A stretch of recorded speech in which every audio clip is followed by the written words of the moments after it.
I ask people all the time, you believe in God? Do you believe his promises? And then there's kind of a pause there. And yeah, I believe in God, see, but that wasn't the question. And they don't realize they're denying themselves by not answering it correctly, wouldn't you say? Absolutely, absolutely. And it goes back to, of course, in the doubt brings about the erroneous or negative manifestation. It goes back to the person that says, I told you that wasn't going to work out. I told you that wasn't going to work. You manifest accordingly to your beliefs. Would you agree? Yes, we were all conditioned out of our minds nearly as little children. And we don't have the knowledge that you're giving to them right now, that they do have the ability, which isn't even in question, to do the thing you're told to do. Be still and know that I'm God. With you always, will never leave you, omnipresent. If you do this continually, you will be answered in ways unexplainable at the moment. But it will happen if you allow it to happen, to ask. And that's what you're told to do. You're told you receive not because you ask not. So start asking. Wouldn't you say? I would. You stated a moment ago that often we stepped into the dream, and unbeknownst to us, we don't even recognize that the dream has begun. And I think a lot of times people procrastinate or put things off because, of course, ego says he gives you all these reasons why you're not going to accomplish it. I've even heard people say that, I got this great idea, but I'm afraid if I pursue it, I'm going to be blessed with this money and I'm going to be cursed, So all of that's ego. And a lot of it, as Mr. Lindell said just a moment ago, many of these things have been programmed into our minds as children. And as he said so often people 99 and above are still being raised by their parents. Would you agree? That's the truth. People are still being raised by their parents, and they're unaware of that connection. You can love someone and still not want to be like them. That you might see in them things you don't want to express in yourself. But that's not judgment. That's just you deciding what you want. And having seen it in someone else, you're deciding it's something you don't want. But you don't have to say anything about it. As a matter of fact, I would say just keep it all to yourself at first, because if you tell somebody else what we're telling you now. Absolutely. And a lot of people are frustrated in the process of carrying out what it is that we talk about week after week. And understand, we're not telling you because we got all this stuff down perfectly. We stumble, we fall, we get back up, and we rise again. Would you agree? Yeah, but that's it. That's exactly it. You're looking toward better. Just aim yourself always to the better. That's all. And you do it thinking, feeling, when you're talking. Always aim yourself better at everything, because you are. I mean, how much more effective could you be than being with God? And he says, I'm with you always. Well, always would be right now, wouldn't it? So there you are. You're not taking advantage of it. He tells you it's right. Everything you want is right where you are. All the help you need is nearer than hands and feet. What are you looking out to the world for? That's the ego pushed out. That's all what you're doing in mind, in imagination. That's what that world is. But if you change what you're doing in mind, in imagination, then it will change absolutely for you. And that's the one you're working for, you. Think feelingly only on things that are lovely and of good report. And that's what we're told to do. And not to do it. Why? Why wouldn't you do it? Why wouldn't you think only on things that are lovely and a good report? You say, well, but there's all kinds of situations that come up. But if you're in the mood of lovely and of good report, it'll take care of itself. Believe me, it really will. That's all you have to do is let go and let God, because He can handle it. Is there anything too hard for God? No. Give it to Him. He told you, let go and let God. Well, let go. Because as long as you hang on to it, you'll suffer it. I mean, I think that would be obvious up to this point, wouldn't you? I do. And, you said earlier, look towards the better. As a young man, I was in and out of trouble. It was prophesied that I was going to end up in jail. And people wouldn't even let me over their house because, of course, I always found myself in mischief. The funny thing changed now, and even at that point, I looked at the world around me and I said, nobody cares about me, nobody wants me around. The funny thing happened was when I began to change, the world around me also changed. Yeah. And that's when my transformation began to take place. There are many out there that say, I can't find anybody to be in a relationship or whatever. Whatever the thing you say you can't do. Yeah. I challenge you to begin changing the way that you're thinking about your situation and watch how the world around you changes also. Would you agree? Yep. That's exactly it. As you think, you are. You do, you have, you be. And that's laid out for you in every chapter. It's laid out for you to accept, I am with you always. I mean, did He not leave the 99 to go find that one? Come on. Nobody's left behind. But you can leave yourself in this earthly hell that most people are experiencing, because, and for many of the world, they'll tell you this is hell, because that's what they're experiencing. But they don't understand that they were given a choice to choose differently than they're thinking now, and think differently and experience differently. I know that sounds so simple, but it doesn't cost you anything to try it. And you're told that if you'll do a thing, you'll have the power.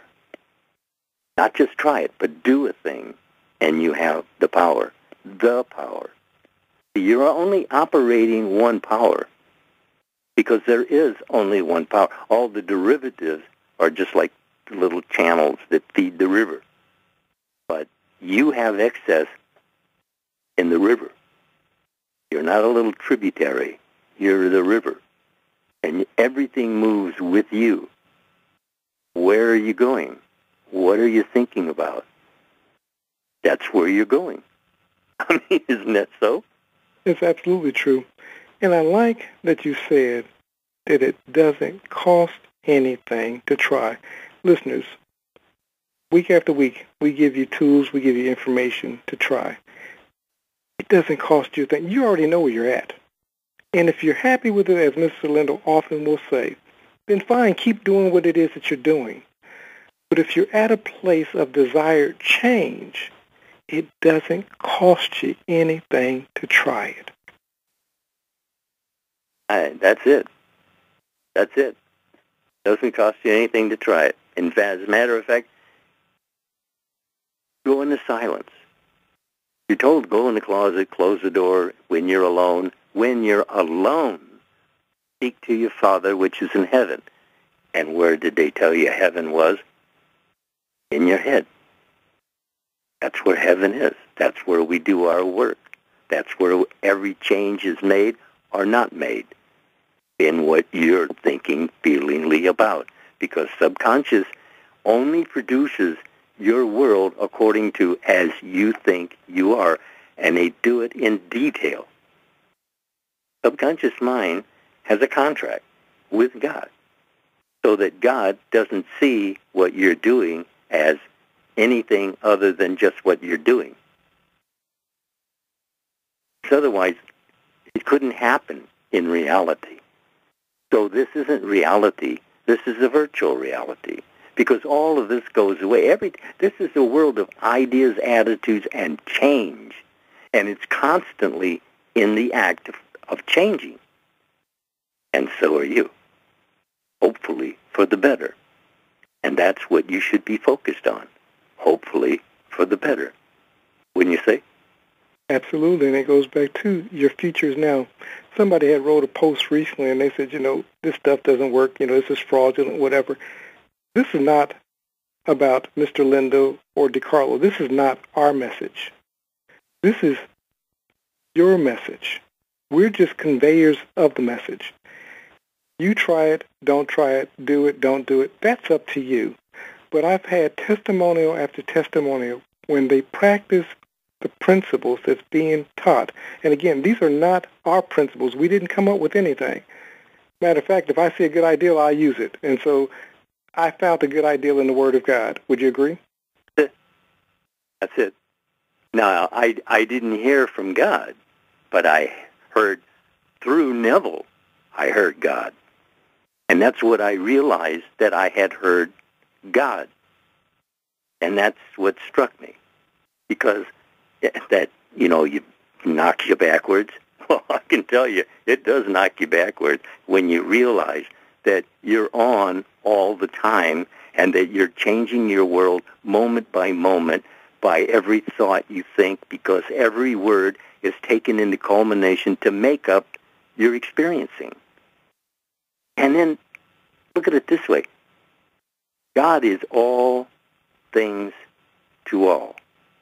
Imagination is all things to all. What are you imagining? Because that's your world of experiencing, is it not? Absolutely. Absolutely. And he's given each one of you, choose you this day. Your choice could say, this stuff doesn't work. See, I told you so. And God, universe, infinite intelligence would say, be it unto you according to your faith. Would you agree? That's it. That's it. Faith is the thing itself. So you know when you achieve it because it is the thing itself. That's the other end. And that's what our teacher told us. End is you accepting what it is you ask for. And do so that you walk away with it. Because if you don't walk away from your prayer with it, then you didn't get it. You're told, when you pray, believe that you have already received that for which you're asking. And you're told you shall. So if you don't walk away with it, you don't get it. That makes it pretty simple, doesn't it? It does. And I want to go back to what you said a moment ago, because I think that it will slip many of the listeners. Faith is the thing itself. Yeah. Your belief is all around you. Whatever it is, whatever you've manifested, whatever you're living out, that's your belief. That's your faith. So it goes back to what Mr. Lindell said a moment ago. Faith is the thing itself. It's not something we talked about. Faith is not blind. Faith always has an end. Neville would often tell us to go to the end, like Mr. Lindell just said. Faith is the thing itself. What is it that you're experiencing? That's your faith. Would you agree? Right. That's your faith expanded into the world of experiencing. You see, because you're always on. You're always leading yourself somewhere. And like they say, if you're on the path, if that's what you call it, then which way are you going on it? Are you going in a positive way or a negative way? You see, your attitude about life in general is always with you. And it is always, actually, it makes your world what it is because as you think you are. And that's the problem everybody has. They're not paying attention to what they're giving life to because it only lives as long as it has your attention. And you revive it now and then by paying attention to it again. And after a while, it becomes self-sufficient because it's feeding on you. And you don't even realize it because everything eats something else. Doesn't it? It does. It goes back to what's often said by scientists, that nature abhors a vacuum. It has to be filled with something. That's it. That's it. And what did you give it to fill it with? Because it's your word. After all, you're using the word, and the word was with God, and the word was God. And when you use the word, that's what you're doing. You're creating your world of experiencing by creative choice. I have to back off a little bit the way you use that word, created, because you were created, then you were given make of yourself, and you did with the knowledge you have of yourself. But that's what you're here to do, is to see what makes you tick, what makes you work, what makes you want, what makes you alive, what makes you feel, what makes you happy, what makes you sad, and then deal with them on the spot, now. Because if you do, then you don't suffer them. But if you don't deal with them, they'll be with you forever, and they'll be tormenting you like flies. They're just buzzing around you. But they're always right there, and all it takes is just one little thought, and they're active. So is happy, just as easily operated from. Wouldn't you say? Absolutely. And I love that you said one little thought. It's all it takes, to change your world of experiencing. You said earlier, and it was said by way of Scripture, the Word is God. And if we look at another word for the Word, because a lot of times people think that they have to verbalize something, the imagination was God. Yeah. Your imagination is a part of the creative whole, being God. So God thinks things into existence.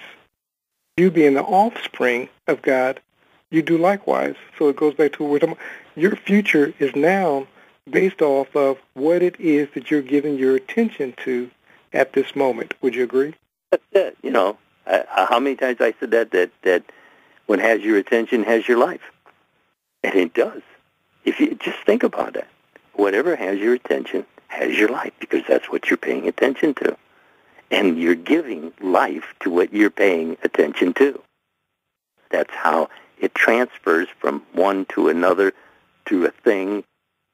You can build your world in mind, in imagination, and then walk in it. It's really that simple. But it takes preparation by you to learn that you need to be quiet. You're never going to be interrupted by God. He gave you the choice, and you are about choosing. That's something people aren't really aware of. They are, in fact, choosing their world of experience moment by moment. So right there, you have a job.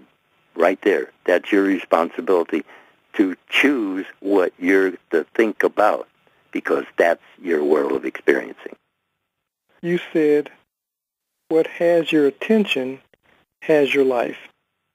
You've said that probably a number of times throughout the months, many times. It's easy to hear some of the information, and some of you will go back and say, well, I heard that message before. The truth of the matter is, you said good, absolutely. The truth of the matter is, you haven't heard it, because you really haven't heard it until you start living it out. Would you agree? Yeah, that's right. I mean, you know about it. And I got by with that for years. Oh, I know about that. I know that. But I didn't know that. I only knew about that. And that's not good enough. Knowing about it is not good enough. You have to actually move in and live it. And you can do so. And it's not really difficult once you have the right frame of mind. It says that if a man would order his conversations aright, he would be shown salvation of whatever And that's what you're offered as a possibility, whatever. Choose this day. And if you're not choosing wisely, well, that should be apparent in your world of experiencing. I mean, if you're not enjoying it, well, then obviously you're not really choosing your conversations. But you should be, because that's what you're going to experience as you believe it is to you. And that's good or otherwise, isn't it? Absolutely. And it goes back to what we were talking about, knowing. Knowing about isn't the same as knowing. And it goes back to Mr. Lindell speaking about your world of experience. We can know what any of us knows by what we're experiencing in our lives. Would you agree? Well, yeah, that's all you really have to look at, is what are you experiencing? And then you might say, well, why this and why now, and how did this happen, and how did that happen? It happened because that is the mindset that you're producing by thinking from negatively, because it doesn't go into the past. You see, everything you're thinking about is not going into the past. It's being projected into your future, because it is your future. You're calling it forth, and it must be because you have a valid say, and that's what a valid say does. It brings about the things you say. Isn't that it? Absolutely. And I want to go back to the story of Joseph real quick. Oh, yeah. He told his brothers, he said, when they realized that he was second in command next to Pharaoh, they thought, of course, that he was going to exact this harsh punishment upon him because of what they did to him by selling him into slavery. And he says, what you meant for evil, God used it for good. And I only want to bring that about because some of you are saying, Mr. Lindell, Mr. DeCarlo, you don't know what I'm going through. You don't know what I've been through. What I do know is if you keep practicing these principles, even that which people meant for evil against you, God will turn to good if you just think aright.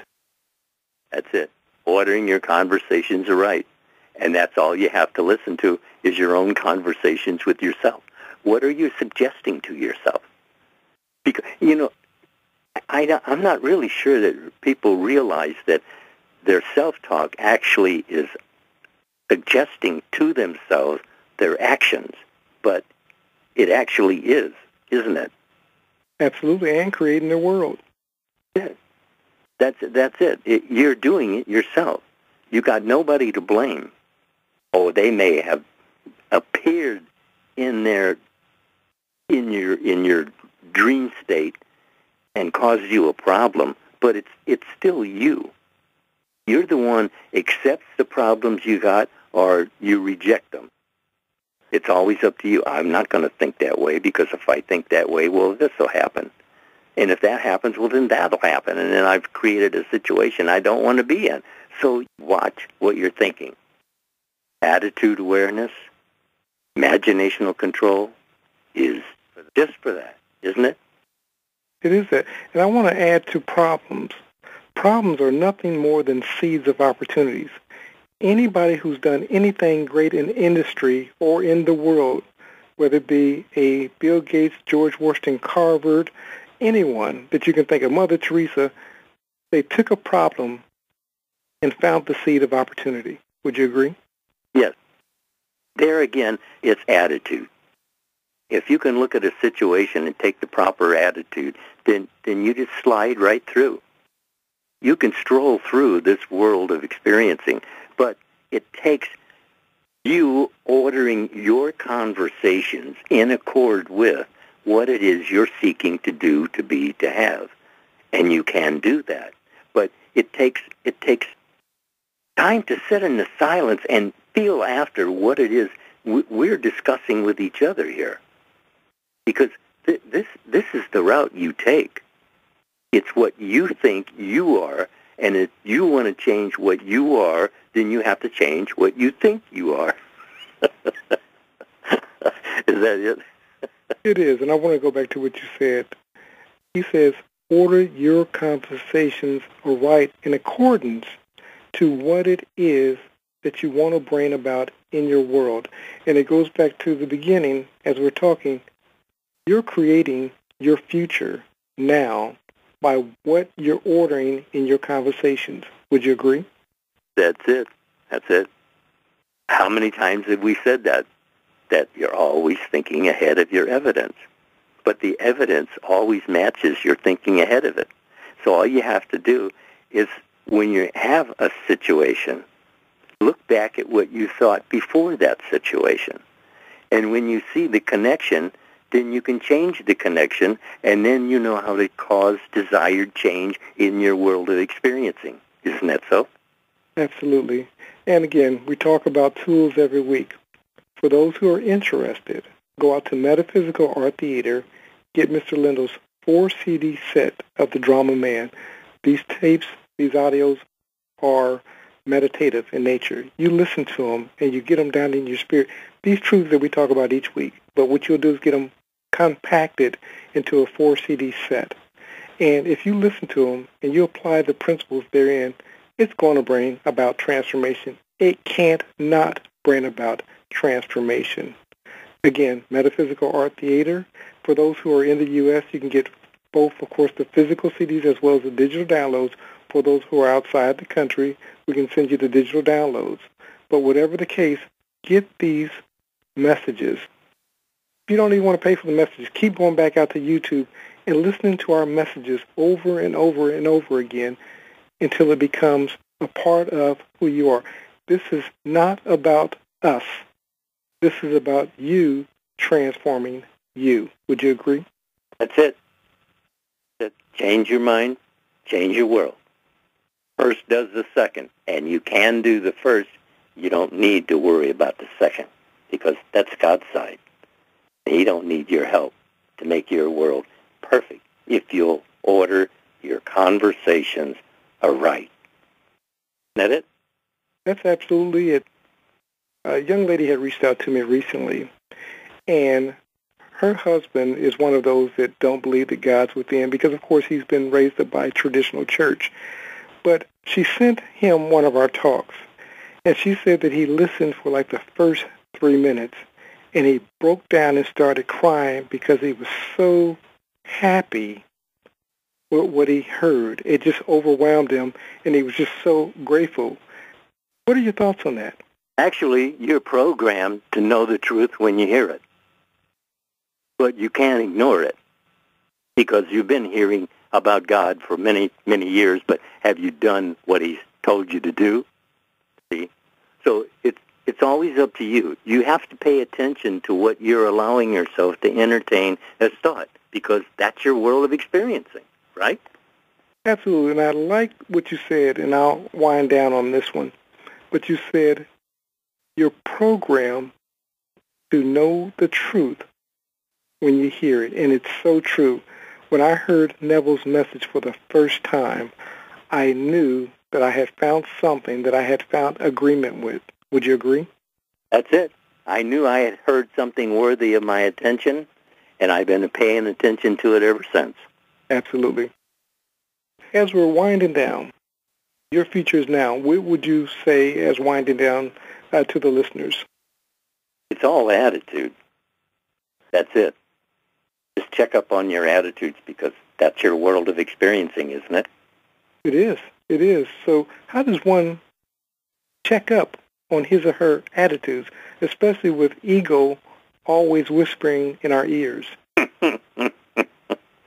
Yeah, actually that whisper comes from within. You only think it's without. It's all within. The whole vast world was once only within. That now it's without. So think feelingly, but think wisely, right? Absolutely. Sir, it's been a pleasure. It has. Been a pleasure, always is. Thank you. Sir, I appreciate you taking time to talk with us today. And again, I want to say have a great and awesome day, and we look forward to speaking to you next week. Okay. Talk to you then. See you later. Thank you. Have a great one, sir. Okay. Thank you. Goodbye.